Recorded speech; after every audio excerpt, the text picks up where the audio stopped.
Hello and welcome to the Spot Show podcast, an independent wrestling podcast with a few pit stops along the way. I am one of your hosts, Jim Mint 10 Dickie Wabash, and joining me, as always, we have got formerly fabulous Jason V. And we're a wrestling podcast again. Did I say wrestling podcast? You again? did, and that's fine because that's the roots, and that's where it started from, and I appreciate that. Hey, we're actually going to talk about wrestling today. So what do you know? Yeah, we're going to we're going to bring up some wrestling stuff here today. You know, it's one of those things too, kind of a Freudian slip, because I mean, for 3.5 years, I was saying an independent wrestling podcast, but then we had to drop it. And now we're just an independent podcast with a little bit of wrestling along the way. And today we're going to have a little bit of wrestling along the way. Probably not wrestling in the way that people would have expected it to be presented, but it is going to be presented nonetheless. I had to adjust my camera because I didn't want you to be taller than me. I didn't want the perception, you know? You are taller than me in real life, though. I know, but I'm sitting down and you're standing up, so that makes you taller than me by default. Well, yeah, I get that. I get that. Is that really how low that your self-esteem is? Is that you have to? My self-esteem is really low. Also, yeah. Let's explore that. Are you doing okay, buddy? No, not really, but we're working through it. We're working through it. I found a meme that really related to it. I'm not going to show you the meme on the camera because I don't want to ruin my camera like I did that one time. That messed it up, but it's just Ryan Gosling eating cereal, and it says, "Don't worry, guys, I'm fighting for my life, but I'll come back funnier." And that's what I'm doing, and we're always working with that. Isn't that where a lot of humor comes from in life? Is the trauma that you go through along the way? Gotta be. Yeah. I think that it's that proverbial, if I wasn't laughing, I would be crying thing. You know what I mean? Yeah. And you announced me as formerly fabulous, and I don't see a name bar here anymore. You used to do name bars. Yeah. It's a really good one this week. What do you got here? What am I? How often do you ask yourself that I don't know, like 3 times a week. Yeah, there we go. There he is. Pretty good white shark. I ain't great, but I'm pretty good. Okay. Well, dang, that was it. That popped me when I thought about it the other day. Dang, I don't care. Okay. All right, what else we got going on? I jumped all over that. No, it's it's just I find that sometimes the podcast can be therapeutic. So it's just one of those things of like, how you doing, buddy?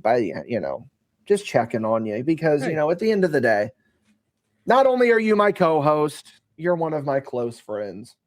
Yeah. So it's the podcast really is the friends that we made along the way, honestly. Exactly. When are we going to get some more friends on here? Funny you say that. I was talking to a couple of people this weekend. Okay. I was talking to a couple of people this weekend, and we have got some people lined up. We have just got to get some dates in mind. Man, that's the story of our lives, isn't it? It really is. We really is. Get some dates. Yeah, we'd be happy if we had dates. Mine specifically is probably no. I have plenty of dates going on right now. Kayfabe, but you know, all right, it is what it is. No, respect. I was in the presence of some really fun people that are from my past and from your past and are both involved in the wacky world of independent wrestling. And good for them. I was talking to them and I was like, when do we want to be on the podcast? And they were like, you tell me when. So I think that it's time that we start finally trying to rally some guests on here. You know what I mean? Yeah, I'm down with that. that. I mean, I like the conversations with you and the Cecil one notwithstanding, because that one I just was hanging out. But like the Harker was amazing. I loved, and even though we repeated like all of our stories, like we got like 10 stories between us and we repeated all of them, but we repeated them for Harker, and that's what mattered. That I think, yeah. So it is a running bit that we have. Like, so did I tell you that about the time? And then it's like, yeah. So I do feel like that with this new video format, we definitely are getting some new eyes on the product. So it's definitely okay if we repeat ourselves sometimes. The thing is, though, you got to look at it like this. When I hit end record on this, I don't think about the podcast at all. I don't think about what was said on it. I don't think about what was this, what was that. So if it sounds like we're repeating ourselves, it's just because you guys at home that listen are paying a little bit more attention to it than we are. And I have definitely, you call me out specifically for the brownie story of where I ate the peanut butter brownie before I went live and it like all gunked up in my throat. But hey, you know what? It is what it is. I did that as a bit, and then you retold the story yet again. So I think that became story 7, and then this reference would be. I don't know. This one doesn't count. It's not even a story. It's just me being like, "Hey, I was a dumbass, and I ate a peanut butter brownie before I went live, and needed my throat to be all lubricated, so that I wouldn't talk like this." Love it. Oh, man. You know what? I'm working on it. So I'm just trying. You know what I mean? Listen, you made an allusion to a meme. Ooh, it's like a magician. And I want to an illusion. A trick is what a whore does for money. This is an illusion. Whoa, dude! How did you do that? How did you do that? All I had to do was steal your nose. You go get that goddamn stuff off of there and fast. He's got to cut it down. I'm working on it. He's cutting it down. So what are we doing? We're off the rails already. It's already 6 minutes in, 7 minutes in. This is one of those, we kind of know what we want to talk about, but it's not going to fully be able to carry a full hour-long conversation. So I hope that you guys are ready for a bit of mumbo jumbo going on into this right here. Our friends over at Jumping the Rail refer to it as wrestling gumbo when they come on, and it's like, oh, we don't have a specific show that we want to talk about. We've just got, you know, some wrestling gumbo that we want to kind of go at here. And it's just kind of a dealer's choice, honestly. And I want to present something to you. I have a theory about a very specific television show that you are the perfect demographic for me to ask this question. Oh, no. So, when I'm the perfect demographic, that means I'm going to screw something up. I don't think you will. I'm going to disappoint you. Because I'm hoping that you prove my theory correct. All right, let's give it a shot. Were you an Adult Swim kid growing up? Sometimes. Like, so Adult Swim came around. I mean, I was in my later teens, so I mean, I was into like the South Park and all that stuff still, I think. Now it's more middle school, but yeah, I was watching those things when I wasn't allowed to. And then when I was allowed, it's like Spencer's Gifts, right? Okay. Yeah. You understand that? So yeah, it is. So Spencer's Gifts as the quick, immediate derailment to this question. No, because it all plays in, because you are correct. So I would go to the Champaign Mall and go to Spencer's Gifts, and I would always feel super uncomfortable because I'm like, I'm way too young to be in here. And then one day I went in there and I go, oh no, I'm way too old to be in here. And I never found the sweet spot. I never went into Spencer's Gifts when I was appropriately aged to go into Spencer's Gifts. And I think that's how I was with Adult Swim as well. Like when I was a little kid, yeah, I wanted to watch that kind of stuff. And then I got to the appropriate age, didn't interest me. And then as an adult, I'm like, oh no, them's cartoons, bud. I don't need them saying that stuff. Talking about that sweet spot is my theory that I refer to as the Derek parable. What this means is, Jason V, what year were you born? 83. 83. Same year as my cousin. I was trying to figure out if I had a gimmick birth. You were born in 1983, same year as my cousin Derek. Mm-hmm. Then I have a friend named Derek who is younger. And I want to say, I think that he was 94 or 5. Mm-hmm. So the older Derek did not like the show Aqua Teen Hunger Force. The younger Derek did not like the show Aqua Teen Hunger Force. But what I found is that people within that age bracket, so where it is now, because it obviously changes each year, but right now, if you are between the ages of, let's say, 30 and 43, there is a 13-year age gap there that if you are right in that sweet spot, you think Aqua Teen Hunger Force is the funniest thing that has ever hit television waves. Of course, there are exceptions to the rule. I'm sure there are people that are on either end of that bell curve that do enjoy Aqua Teen Hunger Force, but from my experience, and I have confirmed this with a lot of people, I'm going to give you an example. Jay Silva. Jay Silva is just a couple of years younger than me. He thinks Aqua Teen Hunger Force is the funniest show. I also think Aqua Teen Hunger Force is the funniest show.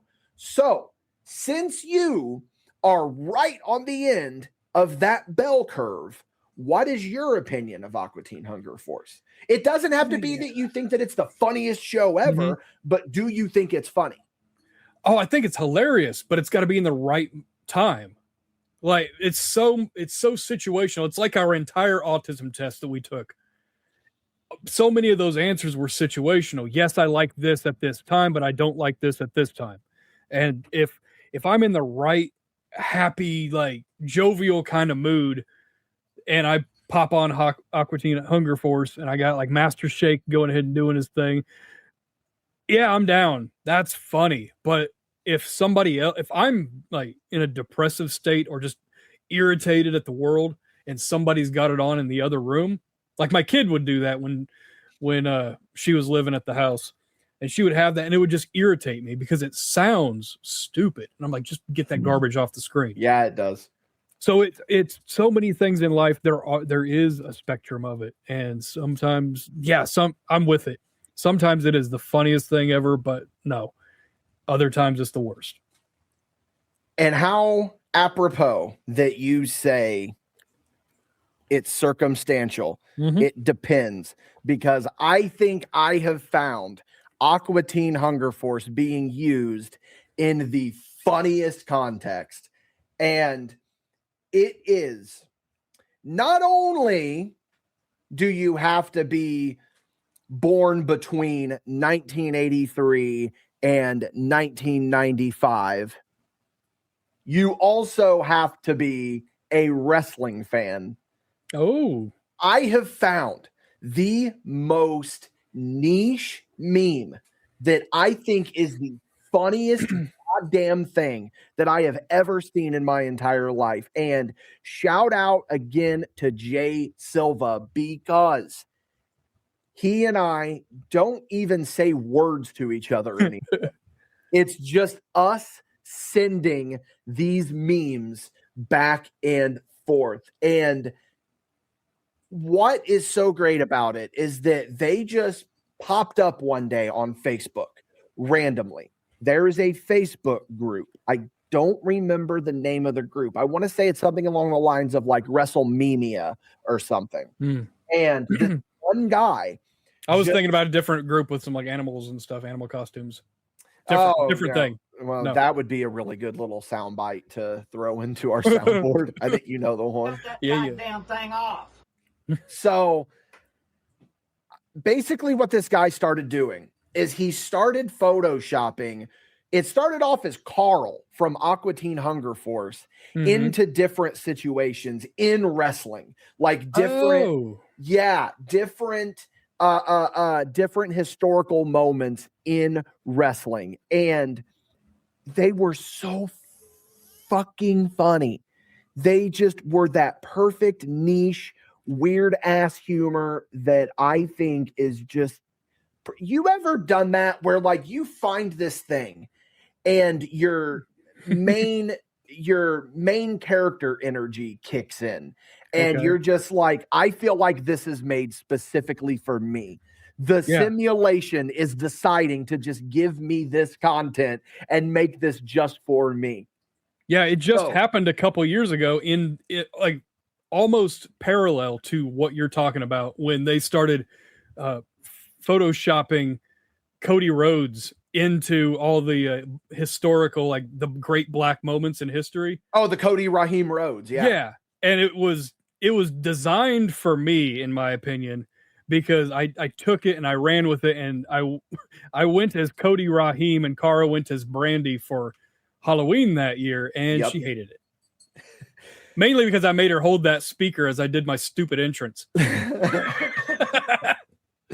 So you still got that video? You gonna put that on the Patreon? I don't know if I have that video, to be honest with you. I don't know if I have it. I'm working on it. So anyway, I have a list of memes right here. I've got probably 15 of these things that I just want to show off and talk about how funny I find them. So audio listeners. I'll stop looking them up then. Yeah, I have them brought up. Like we're going to have them brought up here. I was over here trying to look them up on Google while you were talking so I could laugh along. I don't even know if you can find them on Google, to be honest with you, because they're so niche in this Facebook group. And this isn't even the tip of the iceberg with these things. Like this entire Facebook group has practically turned into Aqua Teen memes. And shout out to Jay Silva. He has made some himself and submitted them to this group. I'm going to need to meet that guy one day. I think that you guys would get along pretty well. I think he's literally, he and I are almost the exact same person. So I think that it would go along pretty well. So audio listeners, I sincerely apologize for what is about to happen here. Maybe you want to switch over to the YouTube and check out the video on this one. This is going to be a very visual first half of the podcast.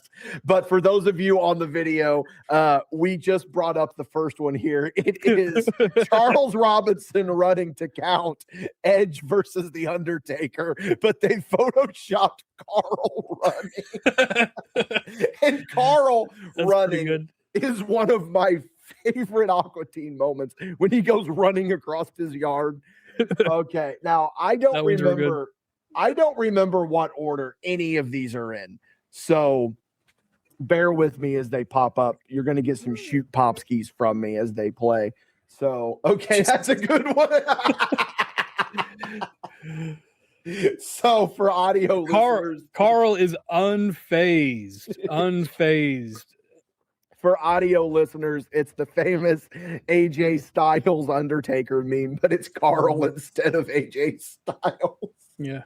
Look, listen, here's you better call an ambulance, but not for me. Here's what I want to say right now. This might be the most self-serving podcast that I've ever done in my entire life because I find these things so goddamn funny. And you know, I they tickle me so much. Okay, next one. So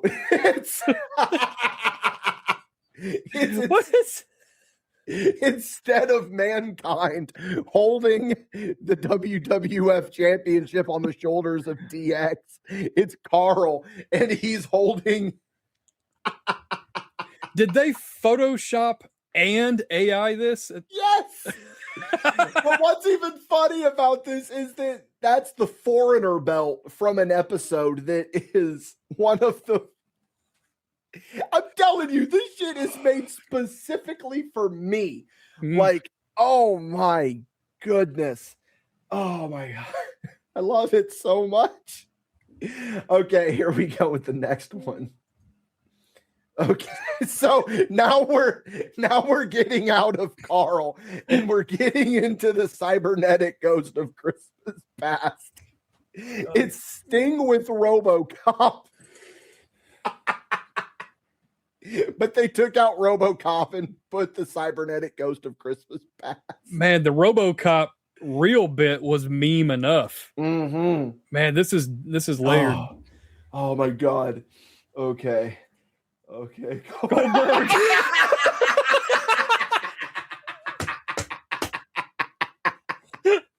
So that's the one. Okay. This is probably the best one. So it's Carl standing next to his car after Rabot just crushed it, but they put Goldberg up top. That is one of the most specific references that they could have done here, too. Okay, so one of these is actually one that Jay Silva submitted to that Facebook group. So I'm going to go ahead and go to that one next. It's okay. Whoops. So it's Master Shake when he sold his soul to T-Mobile, and it's him in the ring with John Cena. He's got his straw pierced. I just noticed that. I just watched that episode last night. Man. Oh my God. These it's good to know, right? Like there is looking at me. There is somebody out there that made this completely independent of me, but I feel like they're making this stuff just for me.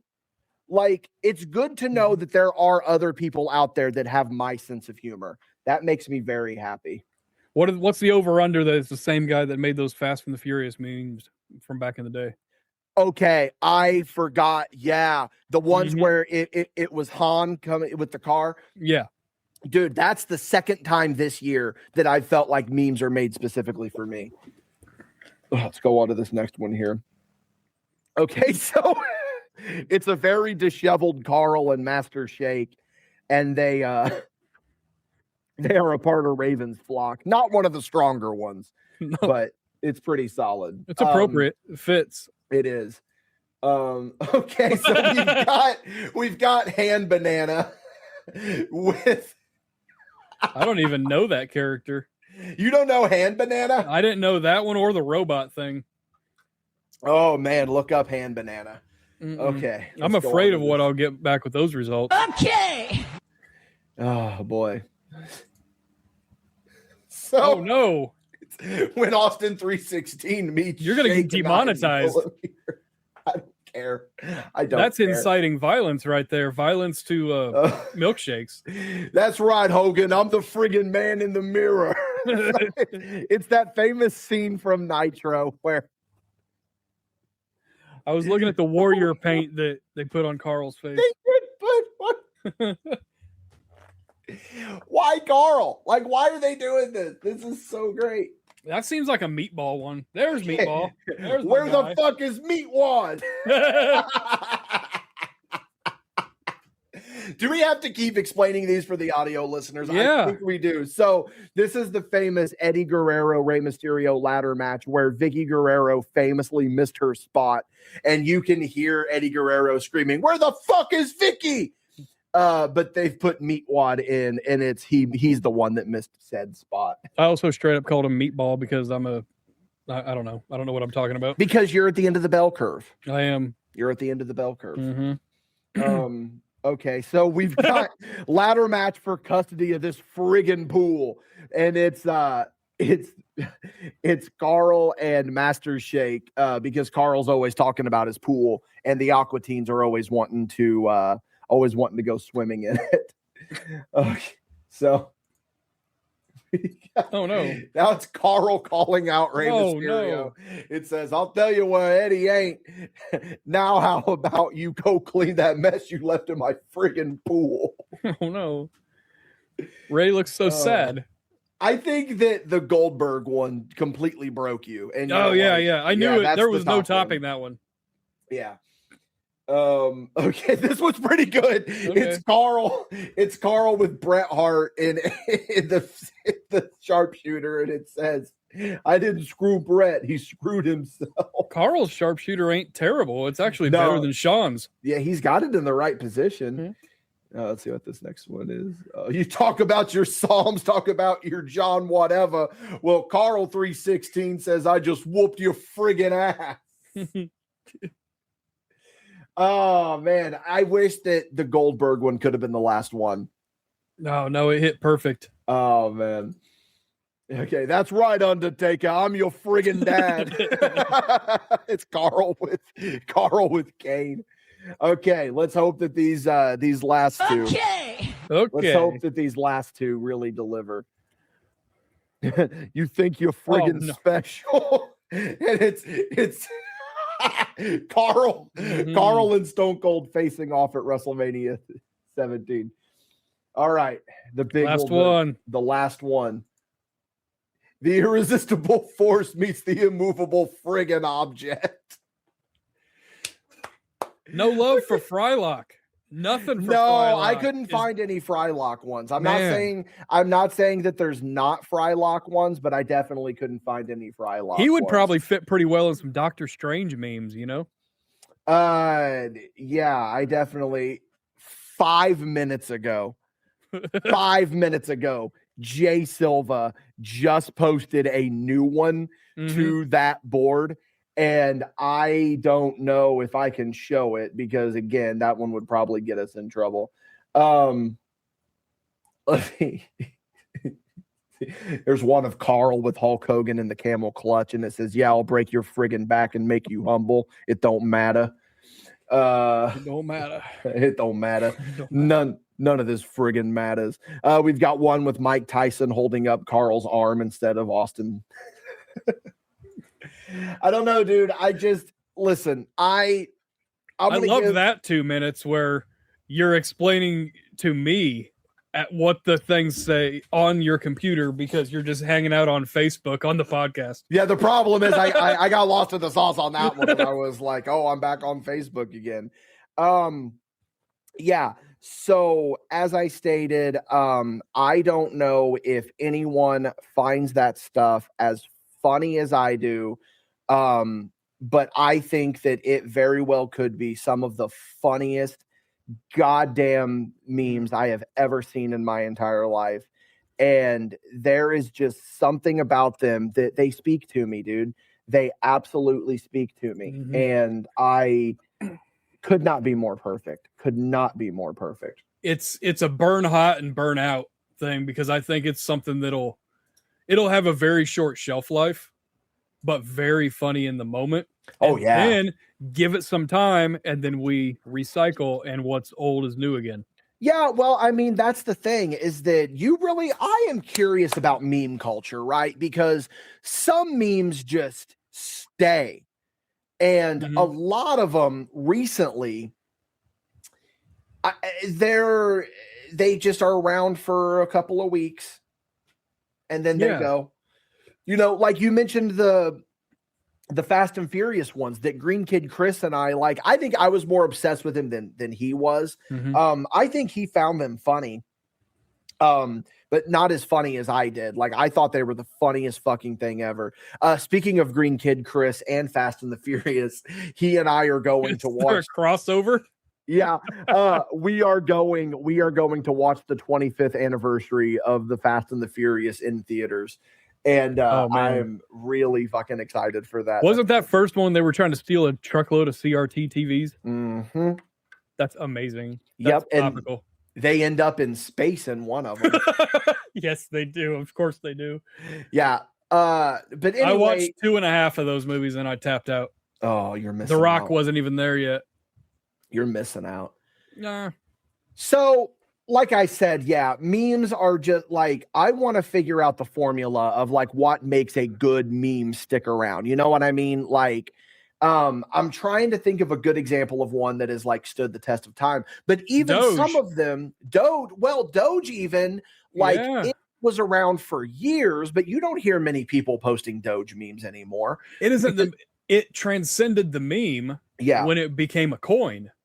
Yeah. And the coin was a slap in the face of cryptocurrency. And then people were like, hey, that's funny. Let's go ahead and buy into it. I was one of them. I made a whole bunch of money, and then I lost a whole bunch of money. And now I'm just at an average amount of money.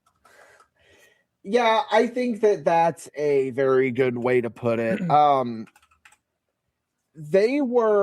There was a meme. I just found it, and I'm going to bring it up here. Open. Hang on here. Hanging on. I don't know if I can present it without like actually just showing the Google search. But anyway, no, like, oh, here we go. So there's this meme right here, right? That I think encapsulates what I think genuinely is one of my favorite eras of memes. And it's this meme right here, where it says, remember in mid 2018 when memes just sort of collapsed in on themselves, and we got this for a few months, and it's just Markiplier as Lord Farquaad, and it just says E. And like, listen, that was the funniest thing to me at the time. But again, you don't see that style of meme anymore, because that style of, this was the original brain rot. This was like pre-tune, you know, all that. I don't understand that reference. But yeah, I mean, you go get that goddamn stuff off of there and back. Maybe he does need to cut down the internet. Maybe the internet should have been cut down. We might be better off if Bob Chandler would have cut down the internet like he promised. But they're like, it seems like what's happened with memes now is they will be around for a couple of weeks, 3 weeks, a month, if you're lucky. And then you just don't hear about that meme anymore. And it's not that it's, you know, I was about to say it's sad, but deep down it's like, it's not, though? Yeah, it's not sad because it's a meme. Yeah. A lot of the memes are low effort, and that's kind of what the thing is. But in meme culture, in society, we have such a short attention span. That's why I can't believe Vine Video crashed years ago, because it's 7-second videos or something. That's the attention span. Like, not too long ago, my mom was trying to show me a TikTok, and the thing was like 9 minutes long. And I'm like, this is way too long for a TikTok. I don't want to stand here and look at it for 9 minutes. I did, but I was just like, it stressed me out because the context, the format didn't match what was presented. I get that. I get that completely. No, that makes the most sense in the world. And I just still really want to get to the bottom of like, why do memes die so quickly though? Like, is it the short attention span thing? Yeah, we move on to the next thing. I think you're right on that. I think you're right on that. But like, what makes a meme, like you mentioned with Doge, for example, what makes it transcend and become one of these that always sticks around? Like, I'm curious, like, what are these memes that you can show anyone and they know what it is immediately? Like, I think, okay, so with the example of the Aqua Teen ones, I mean, that's a niche. And not everyone is going to find those hilarious. I do. It's a niche, though. So it's hard to break out of that niche, I guess. Yeah, I agree with that. I agree with a lot of that. It's just a short attention span. It's like, what is it? Like, success is preparation meeting opportunity type of deal. Like, if you hit the thing at the right time and that thing, whatever that's referencing is still in the zeitgeist, still in the atmosphere, still in the world, still in the public eye, a month, 2 months, 6 months later, then yeah, your meme has a better chance of sticking around. But if it was something like, okay, for instance, one of the biggest things, like a few years ago, Tiger King. I love Tiger King, and it was so memeable. I'm never going to financially recover from this. If Carol Baskin didn't kill her husband, you know, that kind of thing. It's like she fed him to the tigers. I don't know. So memeable. And then now, I mean, do people notice? But or is it nostalgic? There's one that transcended, though. I'm never going to financially recover from this. I still see that one all the time. That's good then. That's good. That helps out. That helps out. You want to talk about how just things can kind of happen or whatever. It kind of ties into what we're saying here. You remember your RKO out of nowhere video? Yeah, sure do. Check my timestamp. Yeah. So tell this story. Oh, yeah. I checked the timestamp. I made on the Fabulous Jason V YouTube channel. It's at Jason Vendetta for those brave enough to traverse those waters. I saw a video from like Fail Army or something, and it was just of a little kid falling off of a swing, but she landed in a perfect face bump. So I thought that would be, she almost looks like she took an RKO. So I found some PNG graphics, empty background graphics of Randy Orton. Right now you can just use AI and just go ahead and make it with whatever, but back then you had to actually work with it. Back in my day, Pepperidge Farm remembers. And so I throw thank you. So I put the graphic of Randy Orton running and then jumping with the RKO, and then the girl falls down, and then he pops up in the front of the screen with his music playing in the background, and then there was your RKO out of nowhere. I posted it. I thought it was funny. I thought 4 or 5 of my friends on Facebook would go ahead and get a kick out of it. I'd get a couple of likes. We'd move on with our lives. And that video, last I checked, I don't know. I had it unlisted for a long time. I was going through some things, but it had like 26,000 views. Then later on that year in the Slammy Awards, Randy Orton actually got a Slammy for the RKO out of nowhere memes. And I go, where's mine? Where's my Slammy? So I think that's the whole story. I'm trying to find it. Yeah, your Jason Vendetta. Yeah, at Jason Vendetta. Because I want to see the RKO out of nowhere. It's on there somewhere. Yeah, we'll end up finding it at some point, and then we will find it and just get a view count is what I want to see. Yeah, we'll like how many views it was. But how crazy is that though, that you were ahead of the curve on that? Like, you just out of the blue made this video, and then 33,000 views right now. Wow. 33,000 views for a video that you just made randomly, and then one day that actual meme itself just blows up. We could all be so lucky to fall into that. I sent it to you for your reference, just so you can have it. Just so you can have a copy. I'm working on it. So, all right. Well, you can pull up on the thing. Go ahead and go to your rigmarole, and then when we come back from break, guess what we can put up there? Yeah, we're gonna go ahead and. I'm not gonna violate you for that one. Copyright violate you, or otherwise. I'm a nice guy. I'm working on it. All right. I just want to remind everyone that this is, of course, the Spot Show podcast. Each and every week, Jason V and I get together and we talk about whatever we want to talk about. It could be memes. It could be wrestling. It could be Adult Swim. It could be about viral videos that we accidentally made. Who knows? That's the beauty of Spot Show. You never know what's going to happen. Here's the thing. If you like what we're doing here, you can, of course, go on over to patreon.com/MadBash Studios. There, if you back us at the $5 tier, you are going to get all of our content early and ad free. That's on the $5 tier. If you go to the $10 tier, you are going to get other exclusive content, such as the uncut, unedited video version of this podcast available at the $10 tier over on the Patreon. But sometimes you don't have a viral video that blows up and you don't have the money that you made from it to support us.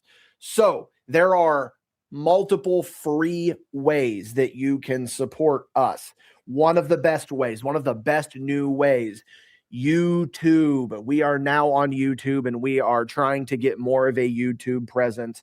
MadBash Studios, Spot Show Podcast on YouTube. If you are listening to the video version or watching the video version of this on YouTube, go down to the comments. Let us know what your favorite meme is. We want to hear from you. Leave us a like, hit that subscribe button, all of that.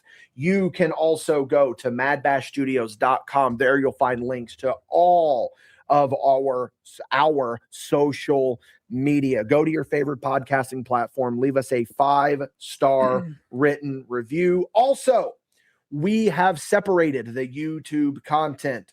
If you are watching this on YouTube, you are on the MadBash Studios YouTube account. That means that this is the home of Spot Show Podcast and any other video content not related to wrestling. If you want the wrestling content, go to the new channel at MadBash Wrestling. We've already uploaded a couple of matches from our last show. The gang wrestles for the troops. They are up there now. Moving forward, what is going to be going on is that the full shows, ad-free, they will, of course, be available on the $10 tier of the Patreon. But if you want the ads in there, you can watch it. You can wait a little bit longer. They will be available on the MadBash Wrestling YouTube account. Like I said, limited exclusivity on Patreon, the $10 tier. And then they will be coming to the YouTube account probably like 3 or 4 weeks after, maybe 2 or 3. Haven't quite figured out the system yet. Some dates and plug skis for you. Let's talk about the big one coming up in just a week or so from Saturday. We have got MadBash Wrestling presents Ruthless. This is going to be a banger of a show. Let me run through the matches that we've got on this one. Christian Rose versus Xander Pride. We have got Oliver Kane defending the Baja World Championship against Hans Carden. We have got a first-time ever singles matchup. Training partners are going to be facing off against one another. Dalton Davis is facing off against Cole Radrick. First time that those two have ever faced off in the ring one-on-one. Yeah, that's going to be a good one. And then, of course, that big main event, DeCobra is making his MadBash Wrestling debut. He is going to be challenging the young GOAT, Devontae Knox, for the MadBash Wrestling Championship. Listen, MadBash Wrestling, don't miss, guys. Ticket information, of course, available on Facebook. You can message the Facebook page. You can reserve your seats, and then your tickets will be available at will call. If you've never made it to a MadBash Wrestling event, this would be a good one to start. Of course, 302 South 8th Street in Marshall, Illinois. Bell time is at 7 Central Time. So this is one that you really don't want to miss. Tickets front row, $15. General admission, $10. Kids, 10 and under are going to be $5. So that is going to be one that you do not want to miss.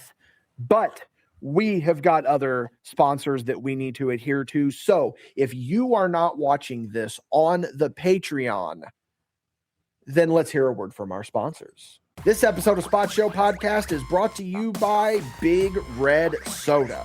Let's be honest, wrestling fans are a little different. We spend hours debating matches from 20 years ago, drive hundreds of miles for shows in buildings that may or may not have functioning air conditioning, and somehow we consider that a good weekend. Big Red gets it. Big Red has been doing its own thing since 1937, delivering a flavor that's completely unique and impossible to forget. Grab an ice cold Big Red. Support the sponsors that support independent. And we're going to sweeten the pot for you. Any MadBash Wrestling event that you go to until September 2026, any purchase at the merch table, doesn't matter what it is, a sticker, a shirt, a pin, a poster, you are going to get a free bottle of Big Red on us. Thank you again to Big Red for sponsoring Independent.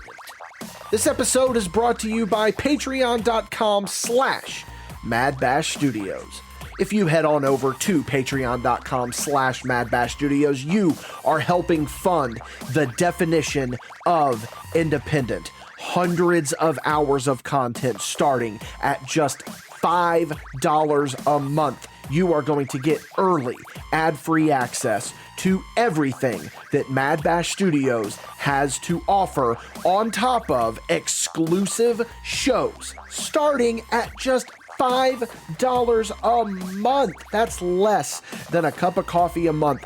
You can go on over to patreon.com/MadBash Studios and you can support the dream of being unapologetically creative.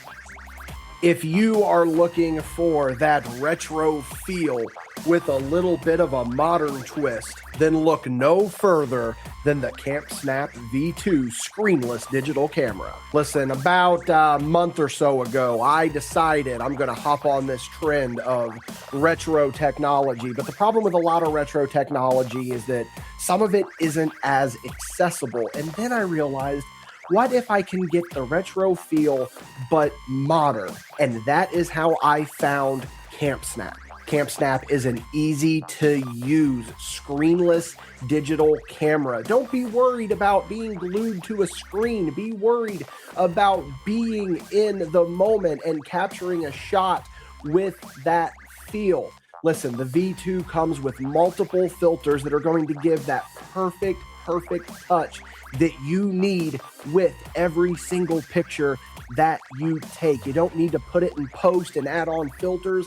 It does it right on the camera for you. If you are interested in joining that screenless lifestyle, go ahead and use our link down in the description of this podcast to get $5 off your purchase at Camp Snap. Again, head down to the link in the description of this episode and buy yourself a Camp Snap V2 with $5 off on MadBash Studios. Okay. I think that's how we come back from ads from now on. I like it. I don't know. I'm just trying to figure this stuff out. We're working on it. I saw that one coming. Yeah, exactly. There it is. Goddamn thing off. So, Jason V, there has been a development, kind of. There is, because we're in the Jason V Concord. Oh, yes. Check this out. You're in the Jason V Concord. Look at this. Look at all of that. You get to show off all your wall hangings. You got the UWC Heavyweight Championship. That's the belt that I sold my truck to get half of. Yeah. That's the one I spoke before. There's one of your 5 stories. That is one of my 5 stories. See, we talked about that.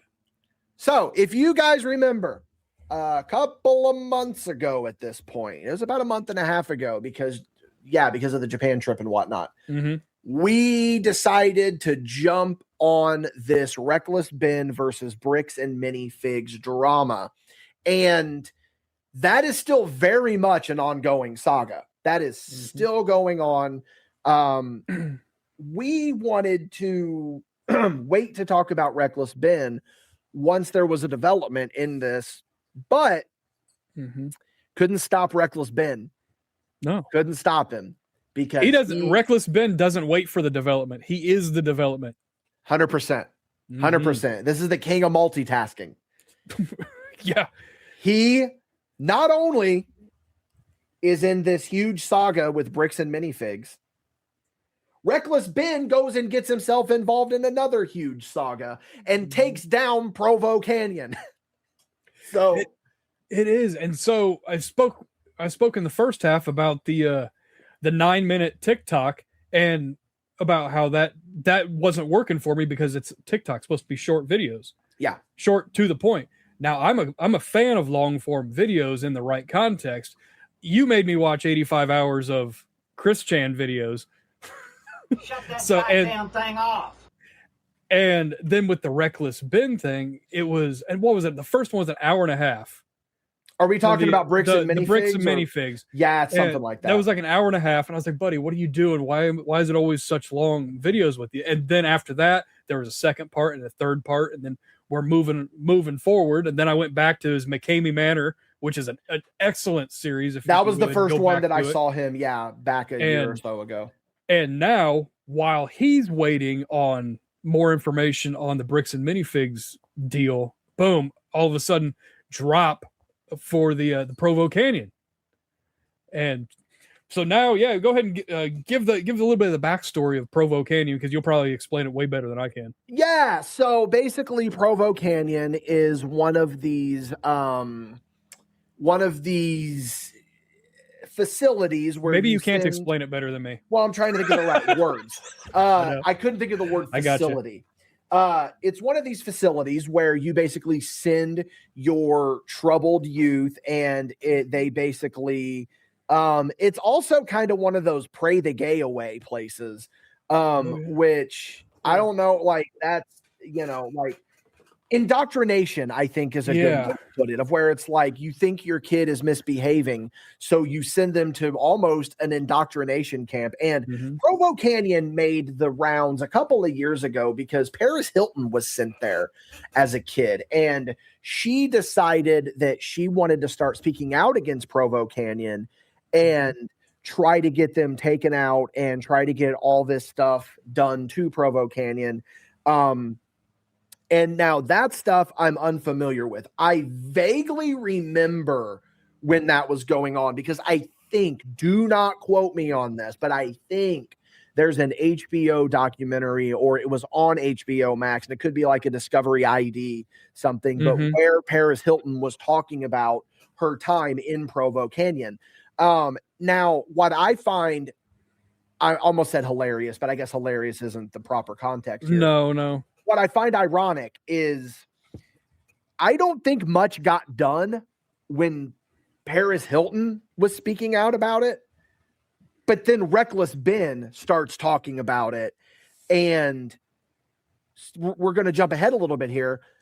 The facility gets shut down, and I'm not saying it was strictly because of Reckless Ben. It just all kind of played out in the same thing. So, but it's crazy that somebody with as much societal like power like Paris Hilton, because at one point Paris Hilton might have been one of the most famous people on the planet. I'm not going to say one of, I'm going to argue she very well could have been, I always try to say arguably, just that way I don't have the Dickies of the world going, actually at that time this person was way more popular. Well, in reality. So Ashton Kutcher had the most followers ever on Twitter at one point. He did. That's actually a shoot. But her not being able to get it done, but then a guy like Reckless Ben finds out about it, goes and tackles the problem, and then apparently shuts him down. Like in relatively quick succession comparatively. Now, see, I don't know if it was him specifically that got them shut down. I think that they were just facing a lot of backlash, just so happened. I don't think maybe he's claiming that he was the one that got them shut down. I don't know. But what I do know is I don't think he used those words that he discovered is insane. The stuff that he discovered is insane.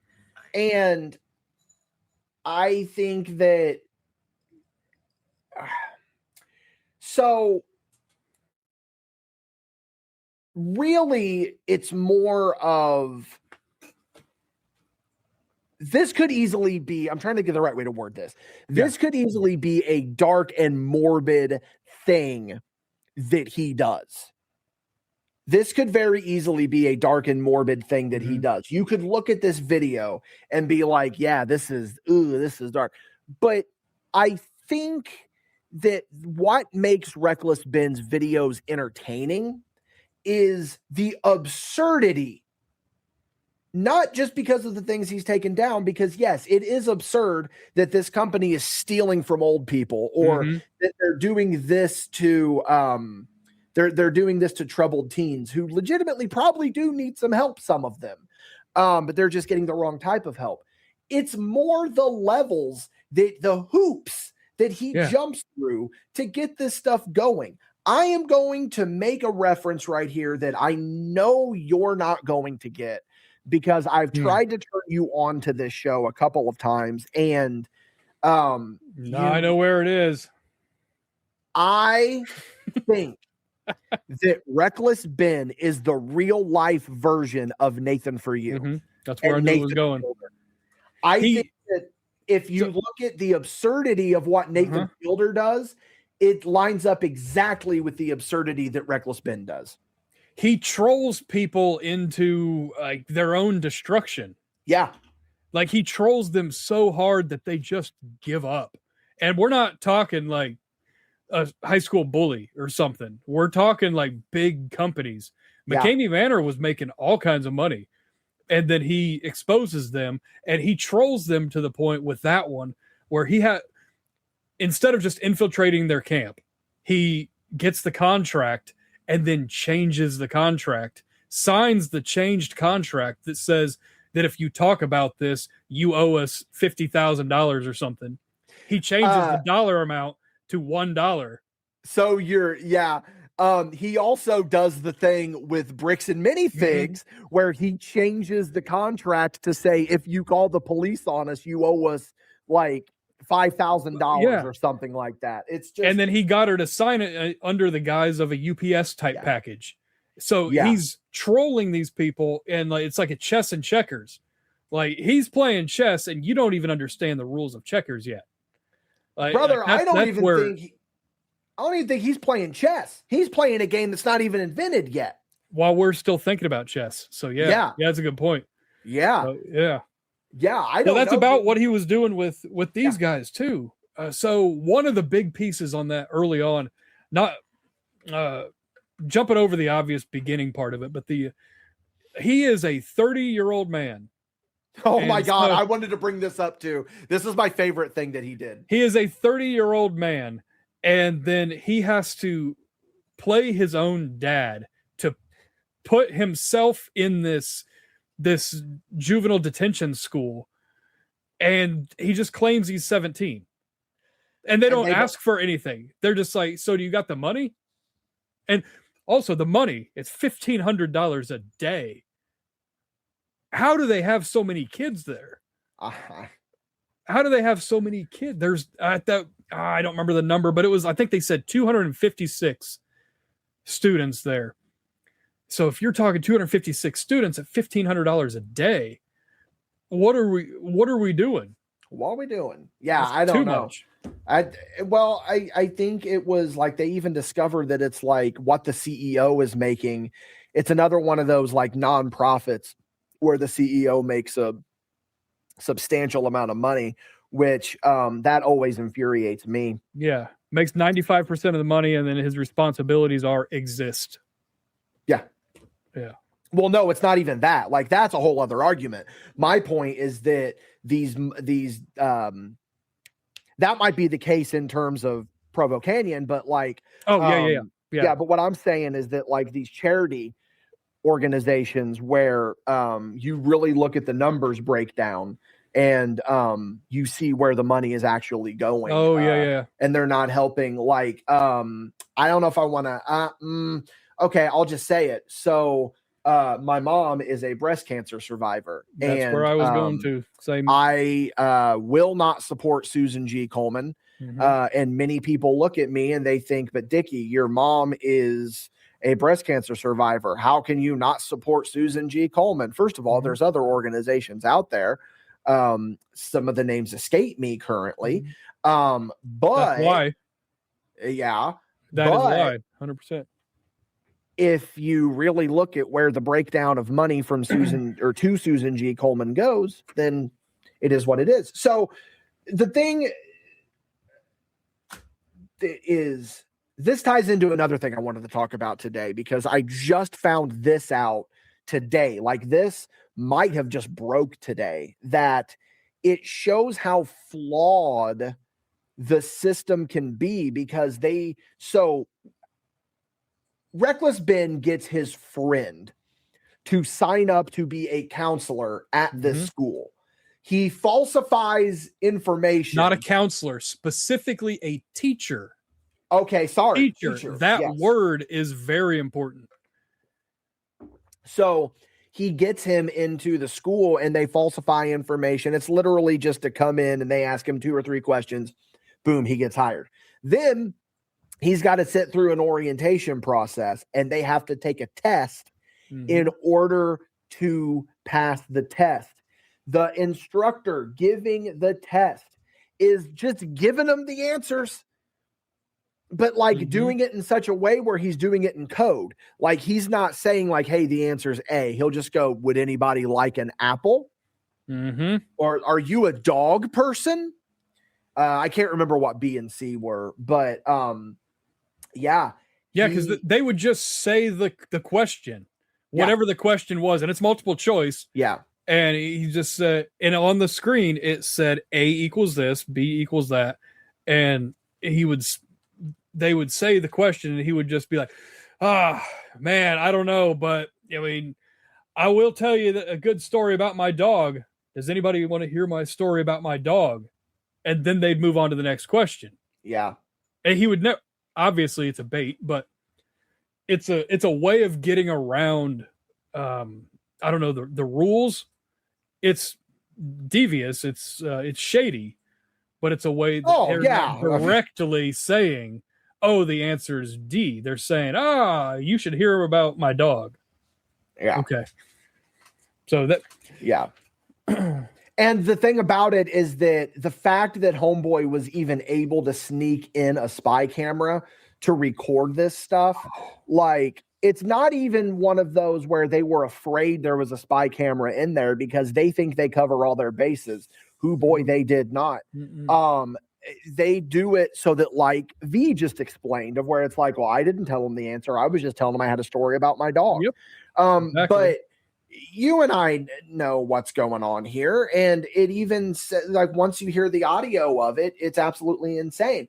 And then they actually get Ben in to the facility. This is a 30-year-old man that says that he's 17, and they don't bother to look for a birth certificate. They don't look for school records. They don't look for any records. They just let him in, and he's in there for like 2 days or so. And then he escapes. Well, first of all, why did they let him in so quickly? What were the reasons? Because his fake dad, which he played the fake dad, but he also hired a guy on Craigslist to do a video call Again, as his fake dad. It's insane. He's doing that. He specifically says, well, look at him. He dyed his hair red. Yeah, that means, he's like, having gay thoughts. And then his other one was, I've caught him having gay thoughts. He's been having gay thoughts. We're right now. We're in 2025, 2026 time frame at this point. Yeah. Like, what are we doing? Like going ahead shaming gay thoughts. Especially, didn't they say of course it's in Utah. It's Utah again. Of course it's always Utah. What is going on with the state of Utah? But it said something about the in the state of Utah, like that's not a thing that you can do. Like the whole pray the gay away concept is not legal. And they just accept it anyway. Which, let me say, we're just calling it the colloquial term of pray the gay away. It's actually called conversion therapy. Oh, is that what it is? I've only heard the term. I never heard the actual like scientific wording. Yeah, the scientific term is conversion therapy. But dude, and then like we're learning here. Yeah, I'm working on it. So what I find even funnier about this is that, again, the hoops that he jumps through in order to do this. Oh, sidebar, backpedal. Calling, this is the point that I meant to make and it slipped my mind.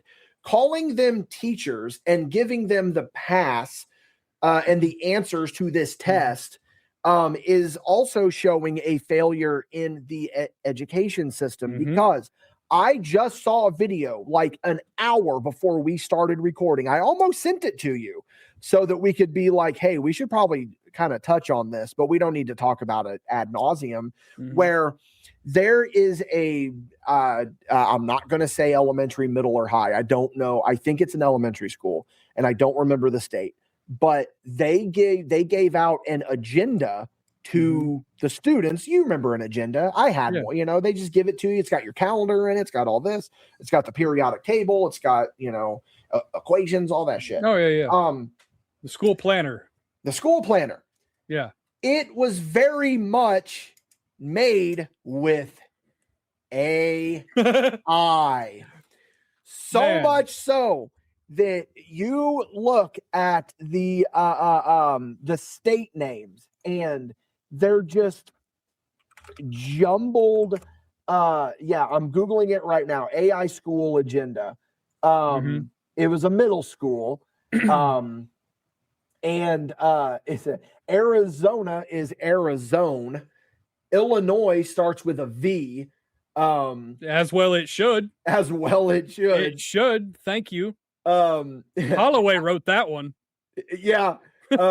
Louisiana was Lukung. Alabama was Allotome.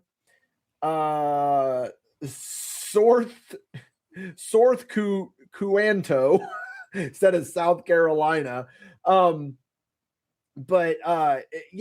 Kentucky was Vinecki. All right. So again, use the AI as a tool. Use it as something to assist you to do whatever you're doing. But please vet the program a little bit. Proofread whatever you're doing. You're making a little map for your students. There's nothing really wrong with that. Again, Cara works in a daycare and she's used AI to do a lesson plan and stuff to make it look a lot better than what she can create on her own. And that the kids will look at it and be like, wow, their eyes will pop. That's fine. But you got to make sure the information's correct. But it's like the periodic table was just a bunch of gibberish. It showed moon phases and it was all spelled wrong and stuff. And with that.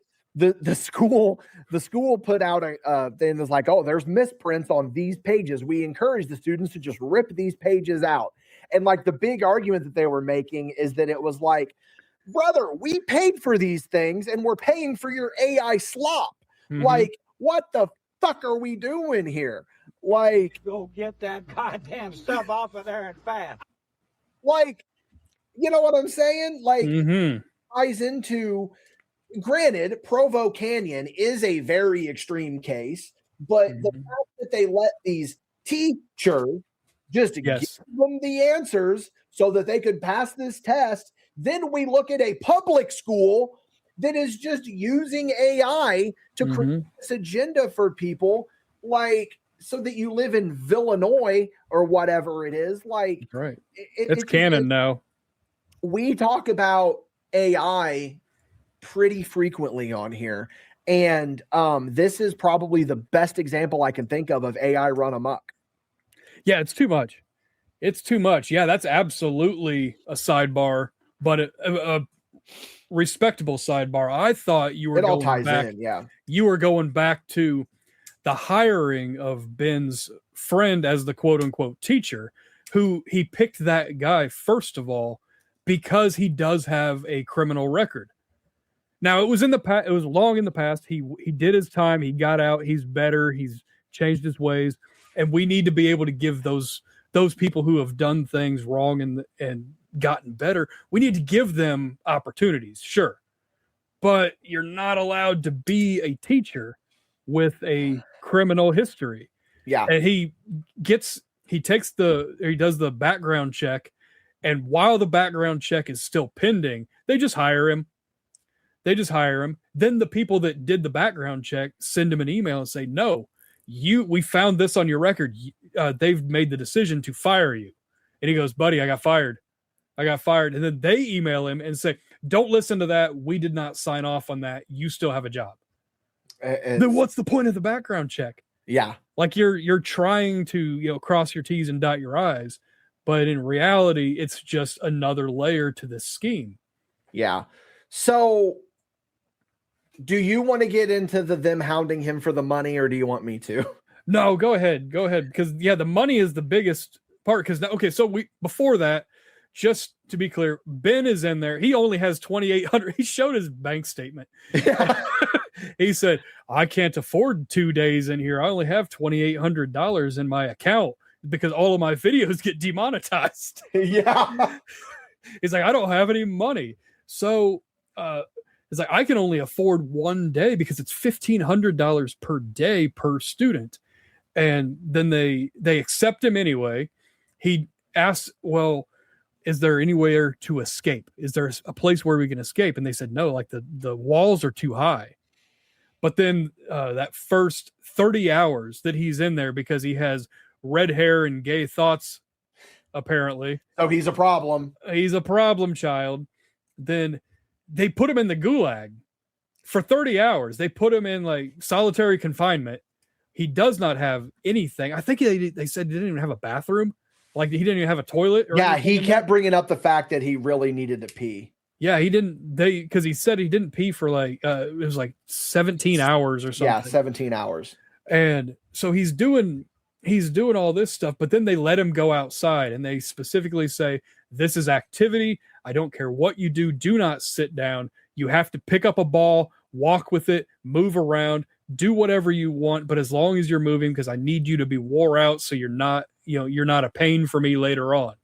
Which is exactly how you should handle children. Absolutely. That's how you handle troubled kids. You force them to do medial tasks that don't matter until they get tired.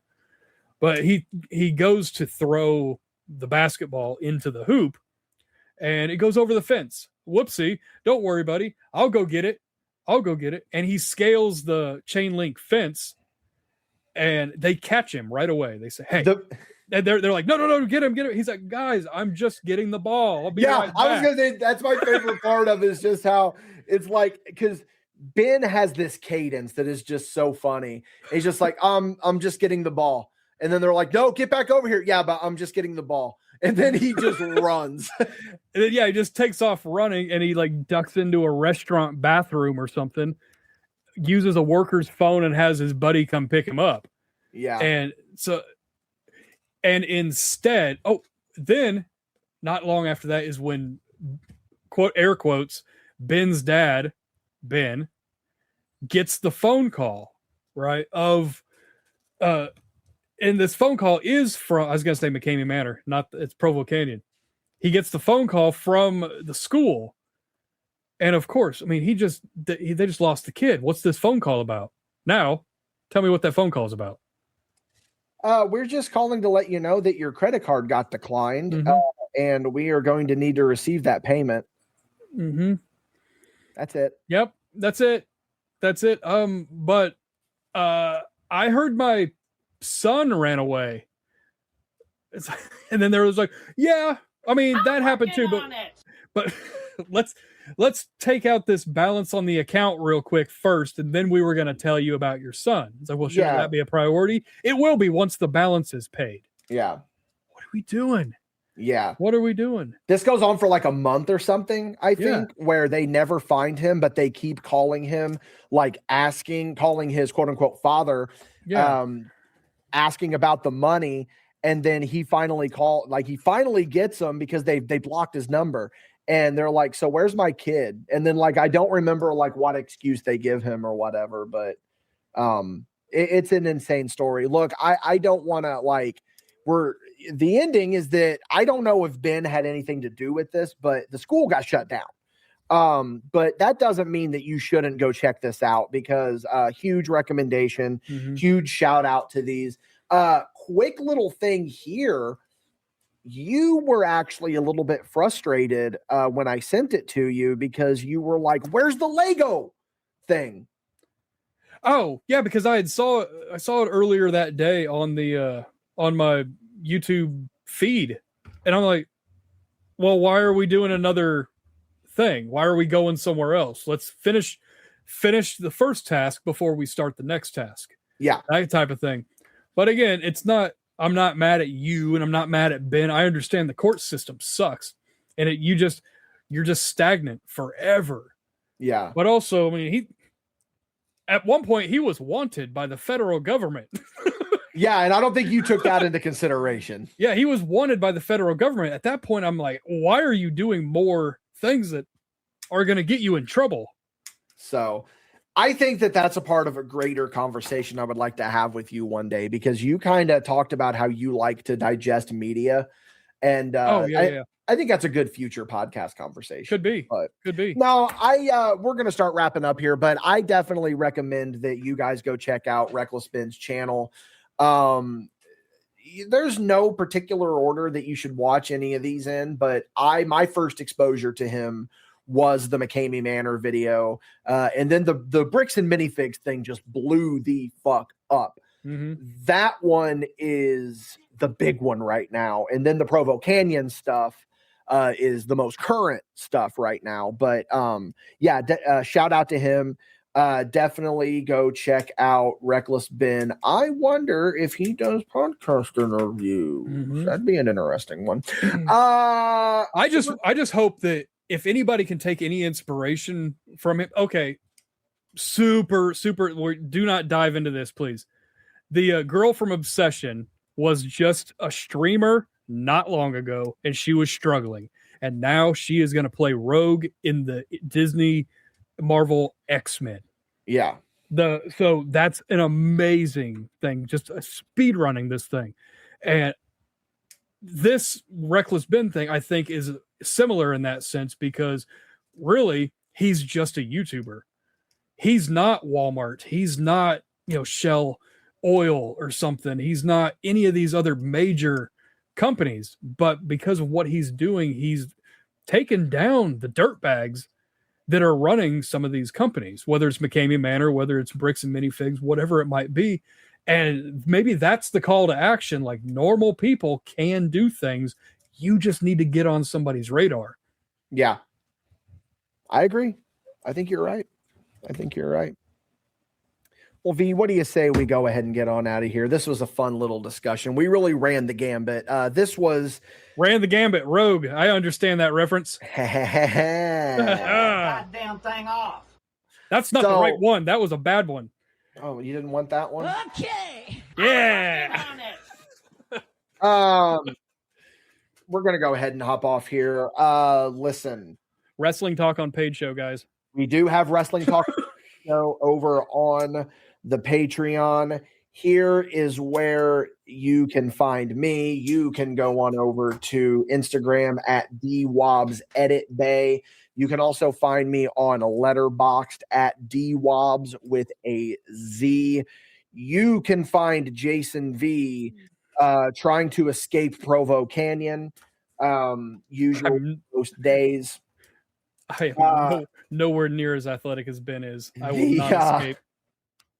The big plug ski, of course, you can go on over to patreon.com/MadBash Studios, MadBashStudios.com, YouTube.com at MadBash Studios, YouTube.com at MadBash Wrestling. That's where you can digest all of our content. Speaking of Patreon.com, though, if you are on the Patreon, we're going to be rolling into Paid Show, where we are going to be talking a little bit of wrestling, maybe some frustrations with wrestling, who knows. But for everybody else, we will see you down the road on some form of content.